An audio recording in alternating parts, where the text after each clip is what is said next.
문재인 대통령이 윤석열 검찰총장에게 검찰 개혁 방안을 제시하라고 지시했습니다. 다만 조국 장관과 관련한 수사가 종료되는 대로 시행하라고 해서 수사 위축에 대한 오해를 경계했습니다. 정치권은 다른 반응을 내놨습니다. 여당은 검찰 개혁에 대한 대통령의 의지를 확인했다고 평가했지만 야당은 정권이 사법 계엄령을 내린 거라고 비판했습니다. 18호 태풍 미탁이 세력을 키우며 북상하고 있습니다. 남해를 통과했던 17호 태풍 타파와 달리 내륙을 관통하기 때문에 더 큰 피해가 우려됩니다. 태풍은 개천절 휴일에 상륙할 전망입니다. 지난주 금요일 9번째 아프리카 돼지열병 확진 이후 사흘 동안 추가 발생은 없었지만 현장 방역 활동은 강화됐습니다. 북상 중인 태풍 미탁과 일주일 남은 잠복기가 이번 사태의 변수가 될 것으로 보입니다. 연세대학교가 위안부는 매춘이라고 발언해 논란이 된 유석춘 교수의 강의를 중단하고 대체 강사를 투입했습니다. 진행 중인 조사 결과에 따라 유 교수에 대한 징계가 내려질 것으로 보입니다. 20조 원 공급을 계획했던 서민형 안심전환대출에 74조 원 규모의 신청이 몰렸습니다. 금융당국은 주택가격이 낮은 순서대로 선정해서 추가 공급 없이 애초 계획된 20조 원을 지키기로 했습니다. 산업활동의 3대 지표인 생산과 소비, 투자가 모두 증가했습니다. 하지만 승용차 판매 급증과 이른 추석 효과가 반영된 일시적인 현상이어서 경기 상승세 전환으로 보기는 어렵다는 분석입니다. 축구대표팀이 정예 전력으로 다음 달 15일 월드컵 예선 평양 원정에 나섭니다. 유럽에서 활약하고 있는 손흥민과 이강인, 황의조 등 유럽파들이 총 출동하는 대표팀 명단이 발표됐습니다.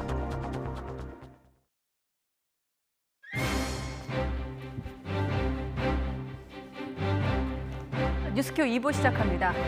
사흘 전에 검찰 스스로 성찰할 것을 주문했던 문재인 대통령이 이번엔 윤석열 검찰총장을 직접 지목하면서 검찰 개혁 방안을 조속히 마련하라고 지시했습니다.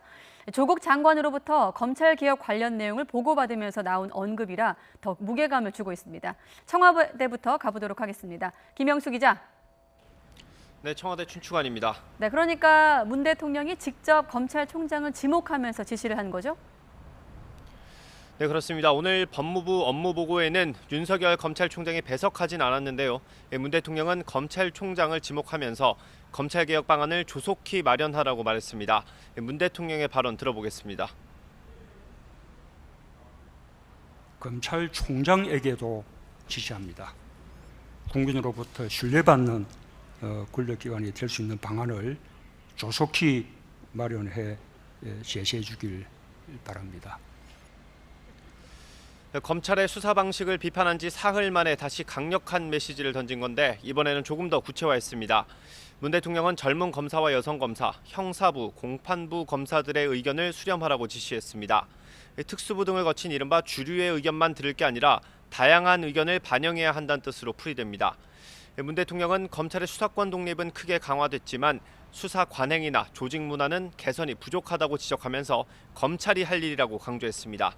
문 대통령은 또 권력기관일수록 더 강한 민주적 통제를 받아야 한다며 검찰개혁을 요구하는 국민의 목소리를 겸허히 받아들여야 한다고 말했습니다.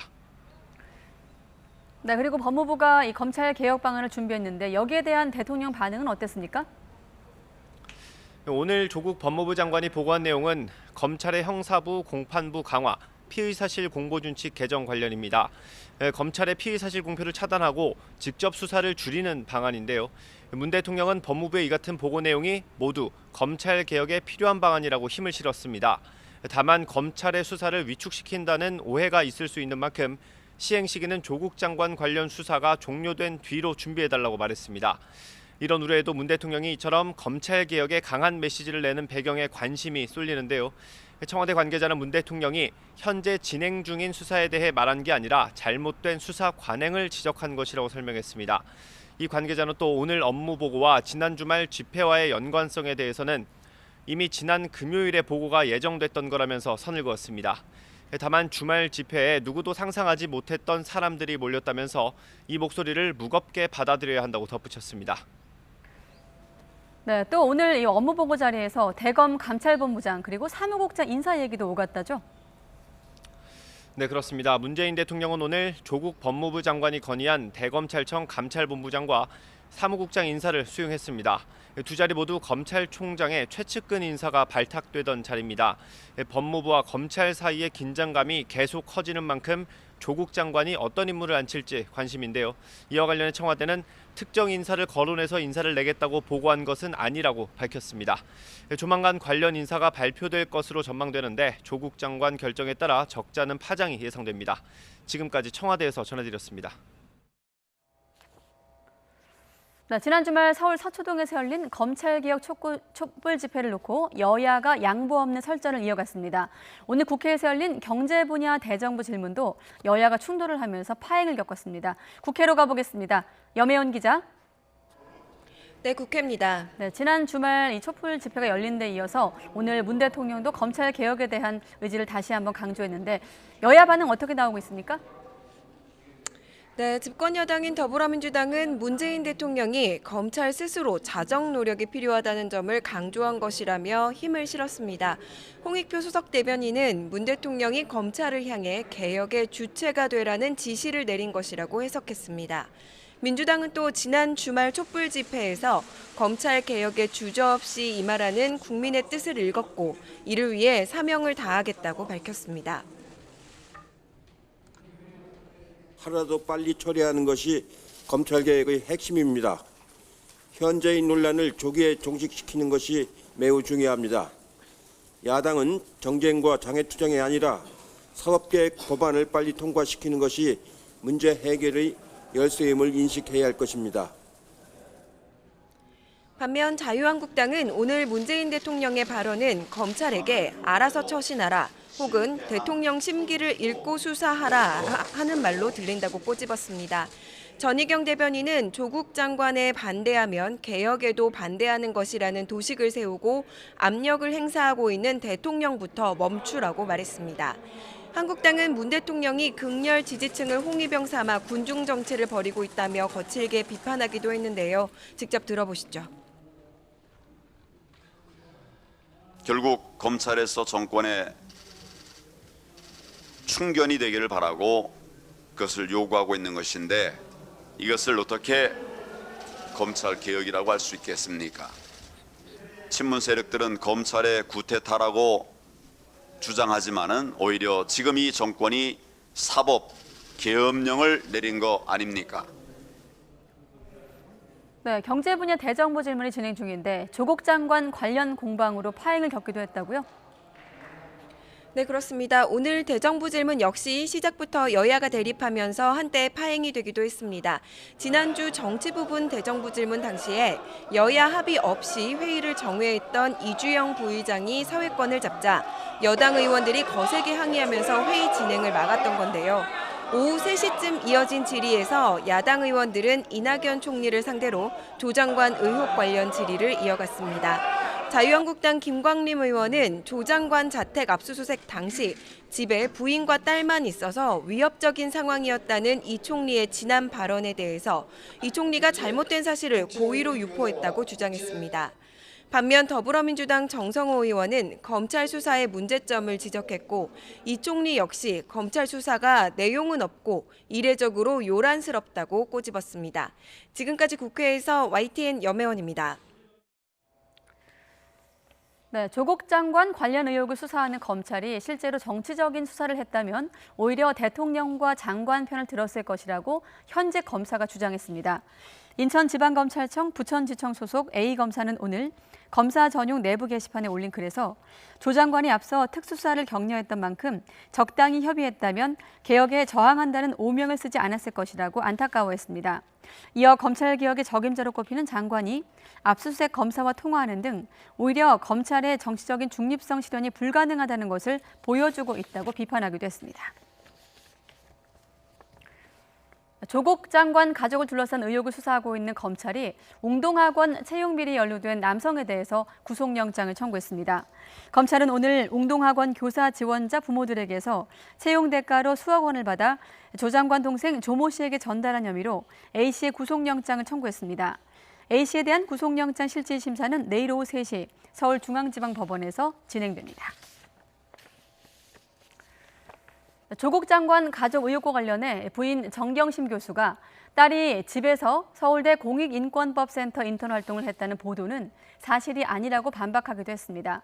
정 교수는 오늘 오전 SNS에 글을 올려 자신과 자녀들에 대해 정확하지 않은 보도가 이어져 참으로 당혹스럽다며 이같이 밝혔습니다. 정 교수는 검찰 소환을 앞둔 피의자로서 검찰이 요청하면 출석을 해서 성실하게 조사받을 거라며 자신이 침묵한다고 언론 보도가 진실인 건 아니라고 강조했습니다.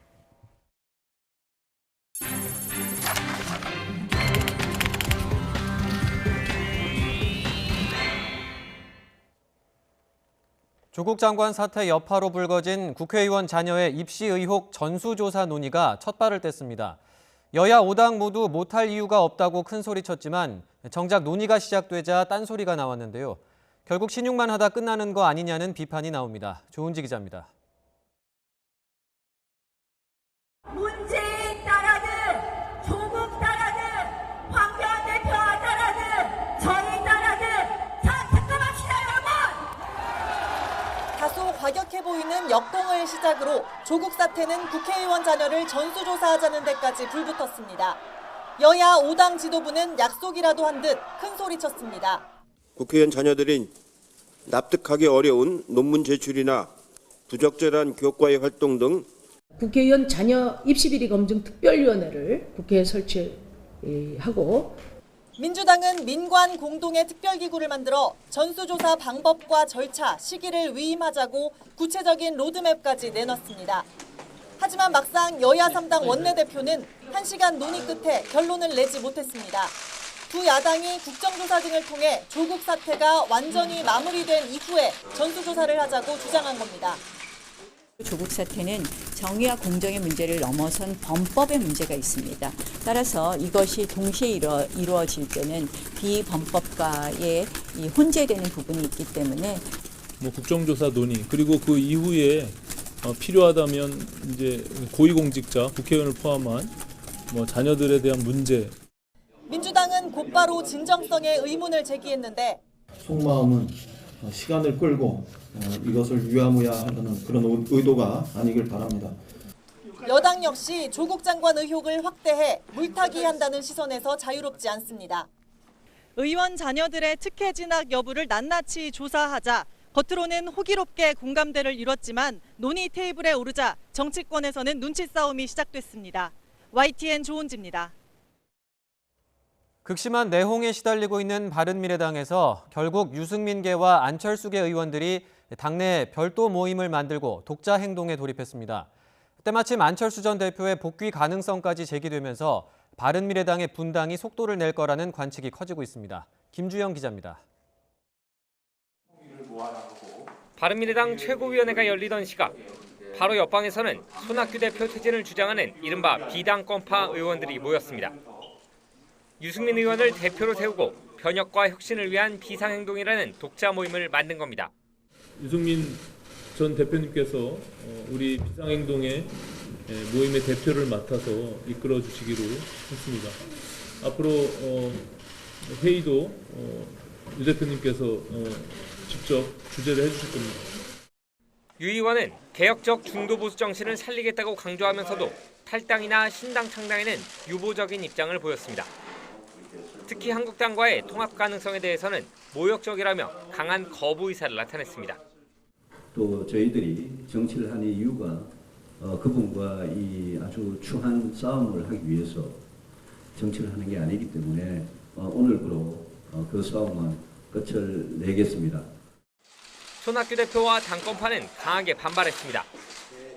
유 의원이 당의 분열을 획책하고 있다면서 정치 도리에 어긋난다고 비판했습니다. 당의 분열을 이렇게 획책하고 조장하고 이런 것은 정치인으로 또 정치 지도자로 할 일은 아니다. 난 그렇게 생각을 합니다. 하지만 바른미래당 창당 주역인 안철수 전 의원이 저서 출강과 함께 조만간 정계로 복귀할 가능성이 점쳐지면서 당 상황은 더욱 복잡해졌습니다. 바른미래당 소속 안철수계 의원은 구체적 일정을 밝히기는 어렵지만 조국 논란 등 급격한 국내 정세 변화가 심경에 영향을 준 것으로 알고 있다고 밝혔습니다. 안 전 의원 역시 의원들이 의견을 모으면 이해하고 있겠다며 한 발 적극적인 입장을 직접 밝힌 것으로 알려졌습니다.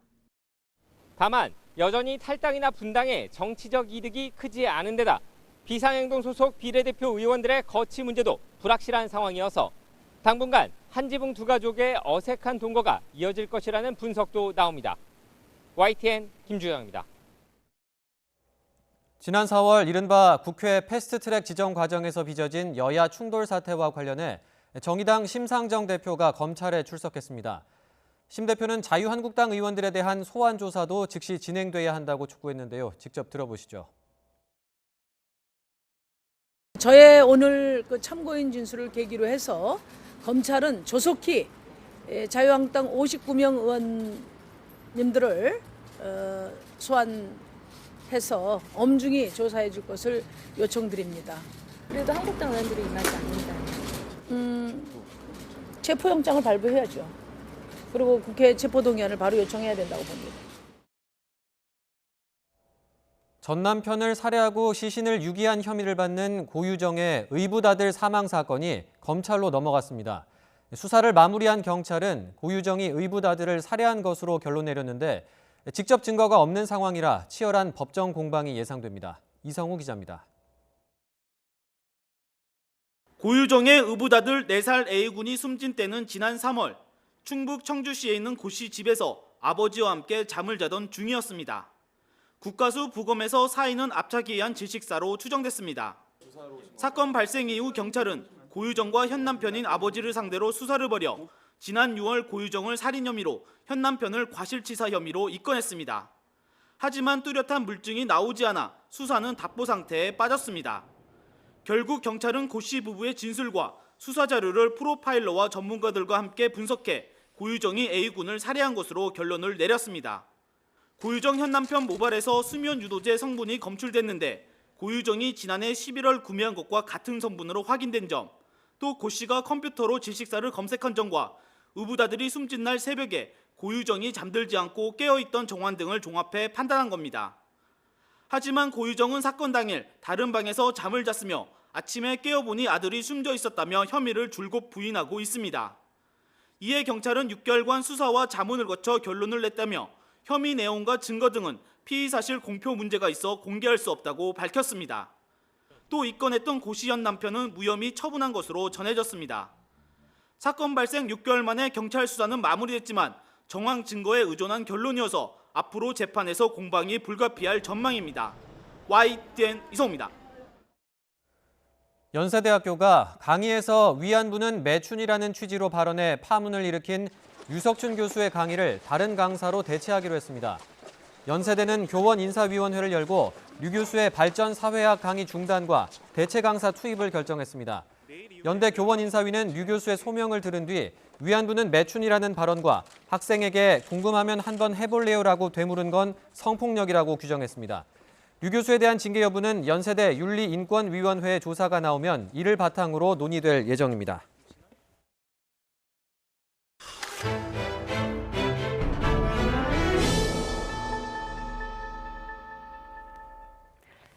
(18호) 태풍 미탁이 세력을 키우면서 북상하고 있습니다. 오는 개천절 휴일에 우리나라 남부지방을 관통할 것으로 보여서 피해가 우려됩니다. 김진두 기자입니다.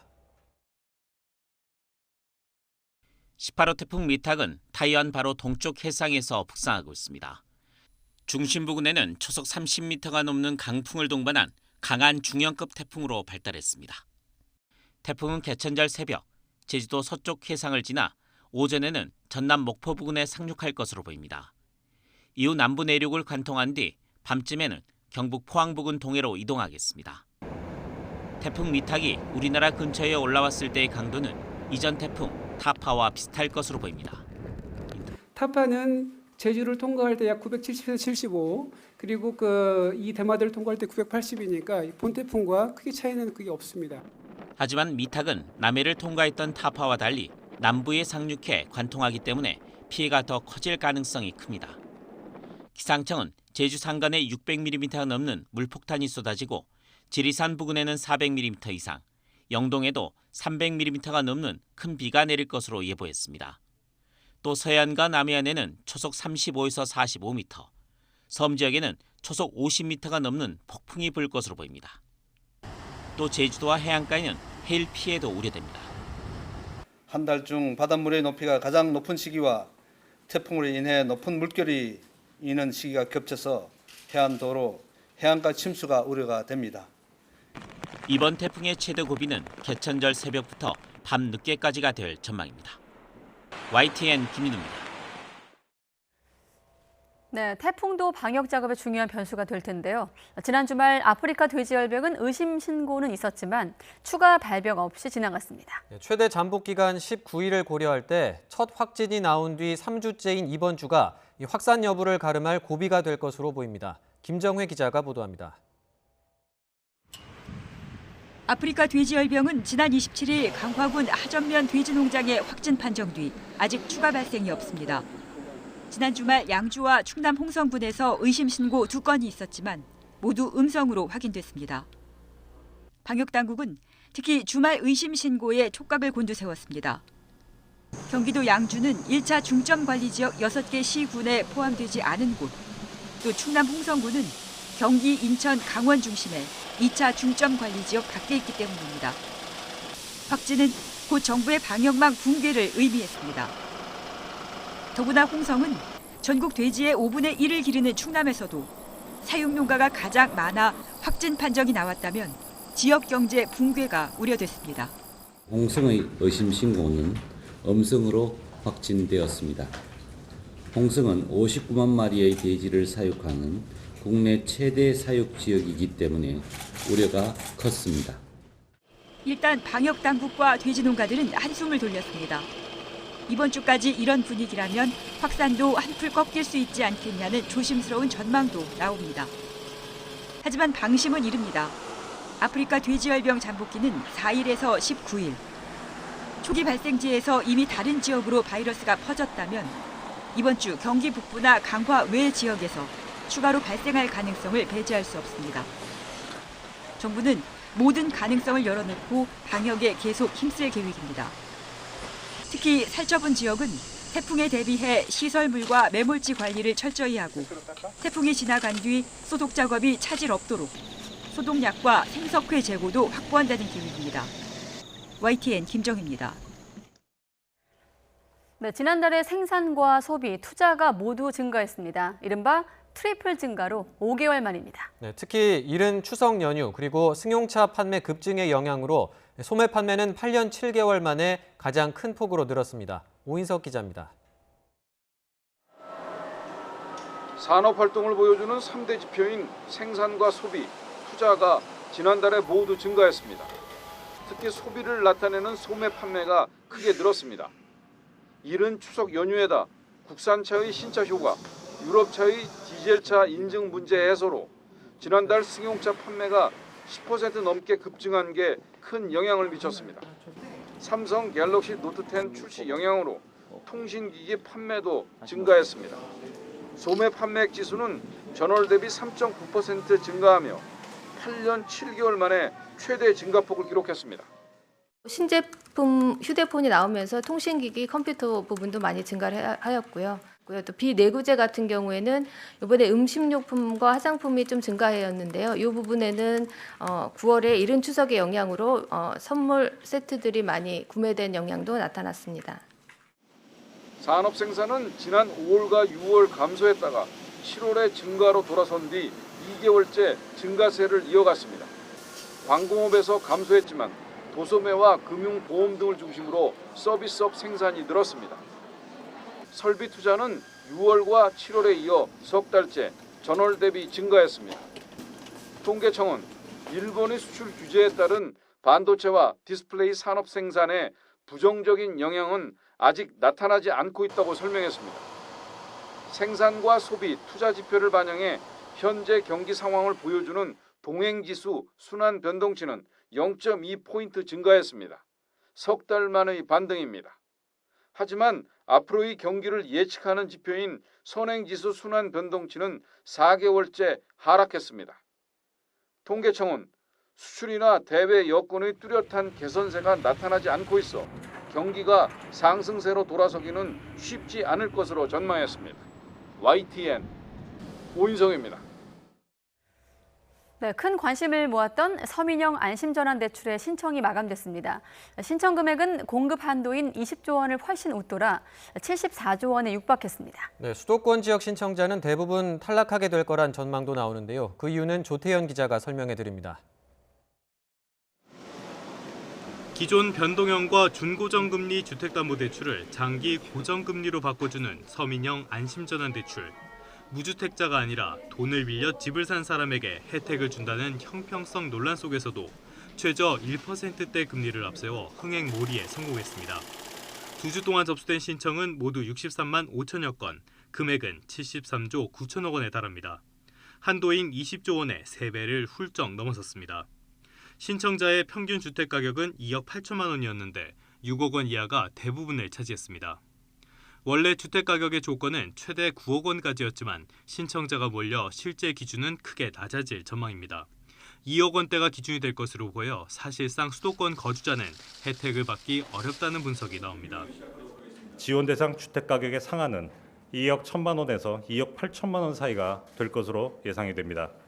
신청자 중 아무도 자격 요건을 갖추지 못하시거나 대환을 포기하시는 경우가 없다고 가정하면 2억 1천만 원이 상한이 됩니다. 금융당국은 주택가격이 낮은 순서대로 대상자를 선정해 연말까지 차례로 대출 전환을 진행할 예정입니다. 다만 금리 인하기인 만큼 시중금리가 안심전환 대출보다 더 낮아질 가능성이 있다는 점도 고려해야 한다고 설명했습니다. YTN 조태현입니다. 서울교통공사 등 공공기관의 이른바 고용세습 의혹이 사실로 확인됐습니다. 감사원은 이런 내용을 담은 서울교통공사 등 5개 기관의 정규직 전환 관리 실태 등에 대한 감사 결과를 발표했습니다. 감사에서 이들 5개 기관의 정규직 전환자 3,048명 가운데 10.9%인 333명이 재직자와 사촌 이내 친인척으로 확인됐습니다. 감사원은 감사 결과를 토대로 서울교통공사 사장의 해임을 포함해서 관련 직원 72명에 대한 신분상의 조치를 요구했습니다. 또 이들 가운데 29명은 검찰에 수사를 요청하고 행정안전부 등 관계 부처에 대해 재발 방지 방안을 마련하라고 통보했습니다. 공정거래위원회가 하도급 업체의 기술 자료를 유용한 한화에 시정명령과 함께 과징금 3억 8,200만 원을 부과하고 법인과 관련 임직원 3명을 검찰에 고발했습니다. 공정위 발표를 보면 한화는 지난 2011년 3월 계열사에 태양광 스크린 프린터를 제조 위탁하는 합의서를 체결한 뒤 하도급 업체의 기술 자료를 이용해 태양광 스크린 프린터를 자체 생산했습니다. 이 과정에서 하도급 업체는 한화의 요구에 따라 2015년 계약 해지 때까지 스크린 프린터의 설계 변경과 기능 개선, 테스트 등의 기술 지원을 제공했습니다. 중국이 내일 신중국 건국 70주년을 맞아 역대 최대 규모로 대대적인 행사에 돌입해 국력을 대내외에 과시할 예정입니다. 최근에 미중 무역 전쟁과 또 홍콩 시위 장기화로 흔들리던 시진핑 중국 국가주석의 절대 권력을 확고하게 만들려는 의도라는 해석입니다. 이동우 기자의 보도입니다. 시진핑 주석을 포함한 중국 지도부가 태난먼 광장에서 열사 기념일을 맞아 헌화식을 진행합니다. 신중국 건국 70주년 기념일을 앞두고 애국심을 고취시키는 행사를 잇따라 여는 것입니다. 신중국 건국 70주년 기념일인 내일은 역대 최대 규모의 열병식과 시민 퍼레이드, 불꽃놀이 등을 통해 중국 전체를 축제 분위기로 만들 예정입니다. 중국 공산당 기관지 인민일보 등 관영 매체들은 매일 열병식 준비 장면을 대대적으로 보도하면서 분위기를 띄웠습니다. 이번 열병식에는 장병 15,000여 명, 군용기 160대와 둥펑 미사일 등 중국의 첨단 무기를 대거 선보이며 미국에 맞먹는 군사 대국으로서의 위용을 과시할 계획입니다. 시진핑 주석은 어제 베이징 인민대회당에서 신중국 70주년 국가훈장 시상식을 거행하며 미국과 함께 주요 2개국으로 구상한 국력을 적극 강조했습니다. 坚守一心为民的理想信念，坚守为中国人民谋幸福、为中华民族谋复兴的 이처럼 대대적인 기념일 행사를 잇따라 여는 것은 미중 무역 전쟁 등으로 흔들리던 시주석의 절대 권력을 공고히 하려는 의도라는 해석입니다. 이런 와중에 홍콩에서는 대규모 시위가 계속되고 있어 중국 지도부를 고민에 빠뜨리고 있습니다. 지난 주말 격렬한 시위로 경찰이 실탄 경고 사격까지 하는 상황이 벌어진 데 이어 홍콩 시민들은 중국 건국 기념일에 맞춰 검은색 옷을 입고 대규모 애도 시위를 하겠다고 벼르고 있기 때문입니다. 특히 홍콩 경찰은 폭력 시위가 우려된다며 이 시위를 허가하지 않아 충돌이 우려됩니다. YTN 이동우입니다. 네, 일본에서 우익의 협박 등으로 전시가 중단됐던 평화의 소녀상이 조만간 관람객들과 다시 만날 수 있을 것으로 보입니다. 그런가 하면 이번 행사 보조금을 둘러싼 일본 정부와 지자체 간의 갈등은 더 깊어지는 양상입니다. 도쿄에서 황보연 특파원이 취재했습니다. 일본 아이치 트리엔날레 기획 전 표현의 부자유전에 출품된 평화의 소녀상. 일본 공공미술관에 소녀상이 처음 전시된다는 점에서 큰 주목을 받았지만 그만큼 우익 등의 협박도 집요했습니다.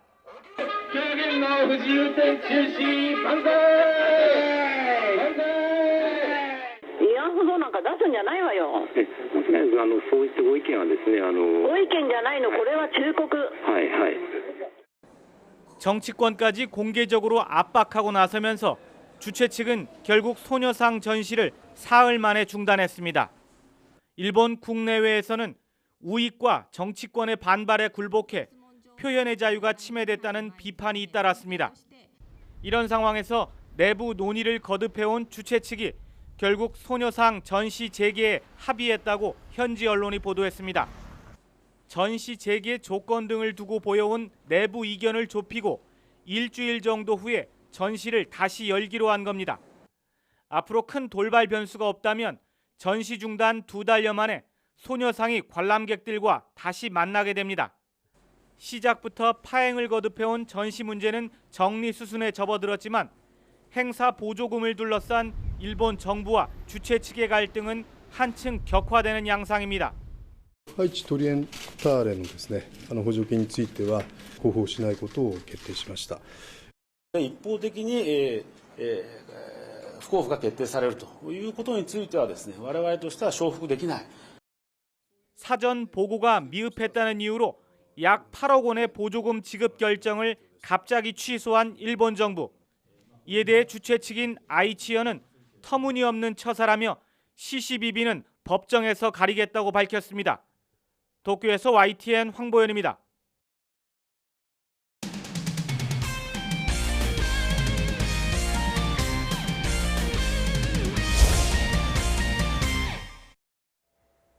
월드컵 예선에서 북한과의 경기를 앞두고 있는 축구대표팀 벤투 감독이 손흥민과 이강인이 포함된 평양 원정 명단을 발표했습니다. 아직 정확한 방북 경로와 일정조차 확정되지 않았지만 벤투 감독은 변수에 신경 쓰지 않고 경기에만 집중하겠다고 밝혔습니다. 양시창 기자입니다. 벤투 감독이 카타르 월드컵 예선 돌입 뒤 2번째 대표팀 명단을 발표했습니다.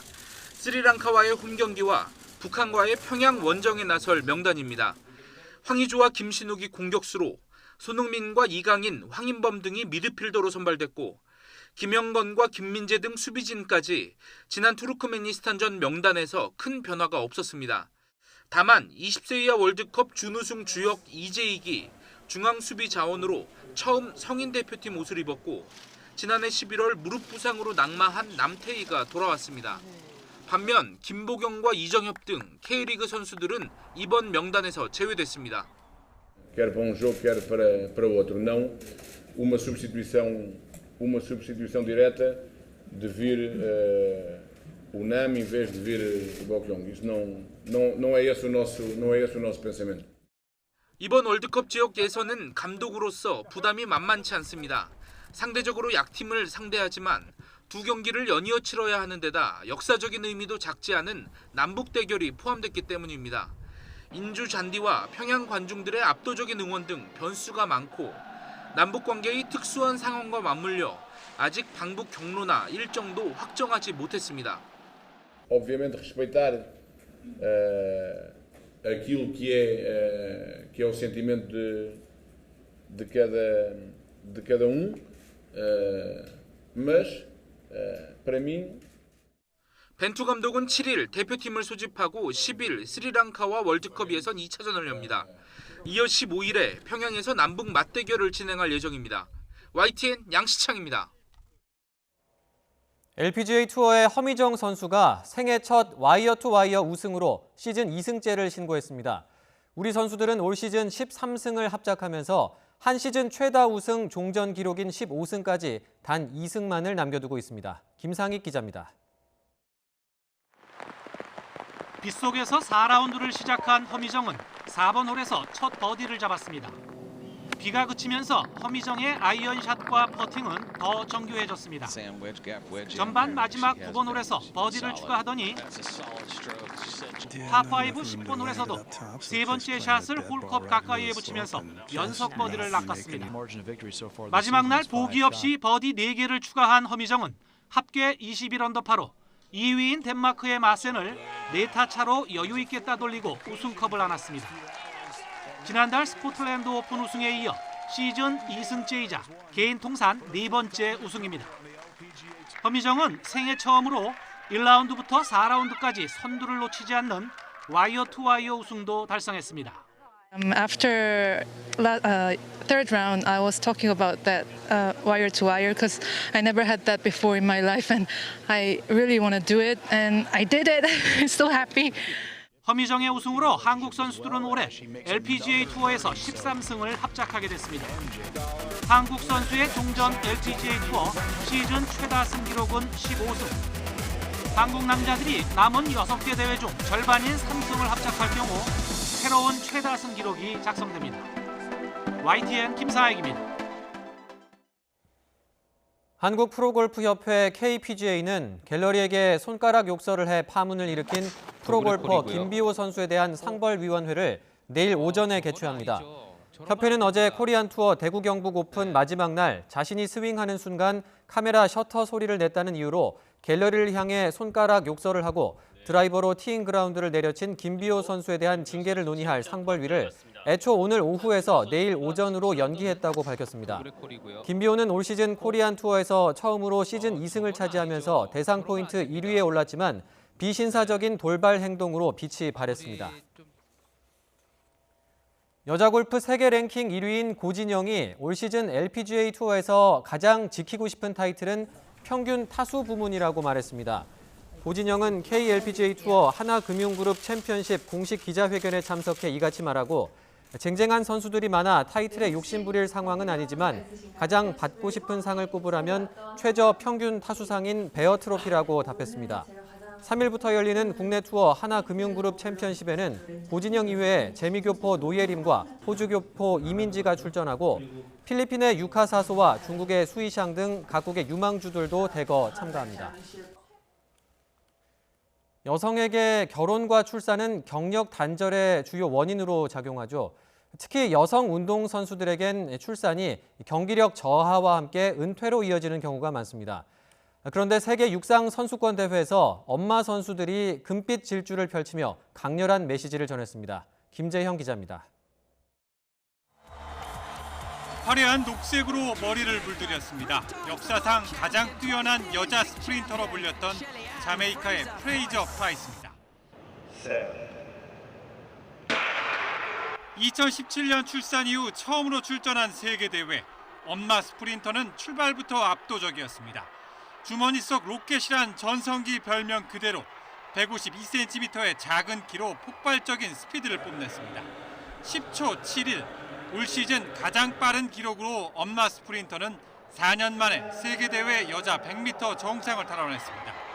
개인 통산 8번째 세계대회 금메달, 더욱이 2012년 작성한 개인 최고 기록에 불과 0.01초 뒤져 놀라움을 줬습니다.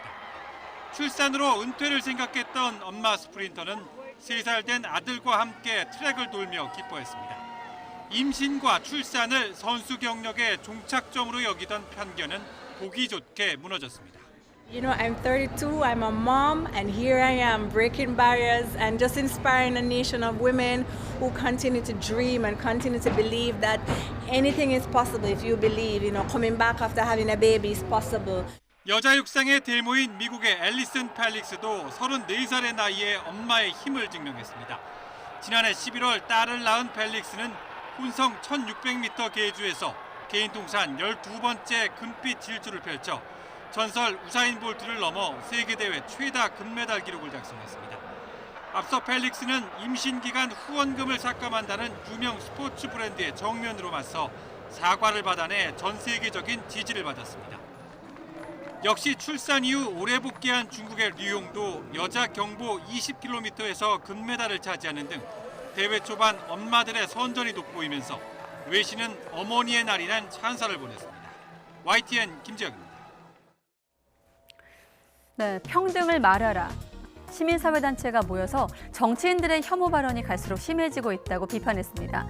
정치인들이 인종이나 성별, 외모, 장애를 이유로 차별을 조장하고 있다고 주장했는데요. 다문화 가족 행사에 참여해서 외국인을 비하한 정치인 등의 사례를 들며 평등이 철회된 자리에 혐오가 번식하고 있다고 강조했습니다. 특히 차별금지법 제정을 외쳤던 정치인들이 정부와 국회로 들어가더니 침묵으로 혐오를 승인하고 있다고 꼬집기도 했습니다. 뉴스 큐레이터였습니다.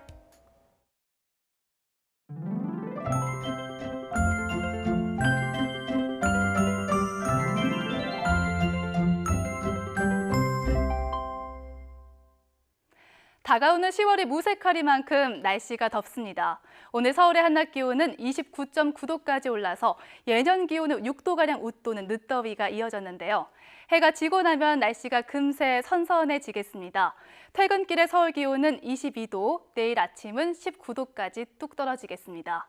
하지만 내일 낮엔 다시 10도가량 기온이 껑충 올라 일교차가 클 것으로 보입니다. 내일 아침 기온은 대부분 20도 안팎으로 시작합니다. 선선한 출근길이 되겠는데요. 서울 기온이 19도, 대구는 21도가 예상됩니다. 낮엔 중부를 중심으로 30도 안팎의 늦더위가 이어집니다. 서울의 한낮 기온이 29도까지 오르겠고요. 춘천 27도, 대구는 25도가 예상됩니다. 18호 태풍 미탁은 세력이 더 강해졌습니다. 현재 강한 강도의 준형 태풍으로 발달한 미탁은 타이완 동쪽 해상을 지나고 있습니다. 태풍은 중국 해안에 따라 북상하다가 개천절 아침에 목포에 상륙하겠고 남부 지역을 관통할 것으로 보입니다. 이에 따라 오늘은 태풍의 앞자리에서 만들어진 비구름의 영향으로 남부 지역에 비가 오겠습니다. 내일은 충청 이남까지 비가 확대될 것으로 보이고요. 모레와 개천절인 글피 사이엔 전국이 태풍의 영향권에서 강한 비바람이 불겠습니다. 일단 내일까지 제주 산간에 120mm 이상, 충청과 남부에 5에서 최고 50mm의 비가 오겠습니다. 내일 이후 글피까지 제주 산간은 최고 600mm 이상의 폭우와 함께 해안은 초속 45m의 돌풍이 몰아칠 것으로 보입니다. 미리 대비하셔야겠습니다. 날씨 정보였습니다. 네, 편성 개편으로 김경수 앵커와 시작한 뉴스큐 오늘 순서 마치도록 하겠습니다. 네, 앞으로 빠르고 공정한 뉴스 전해드리도록 최선을 다하겠습니다. 고맙습니다.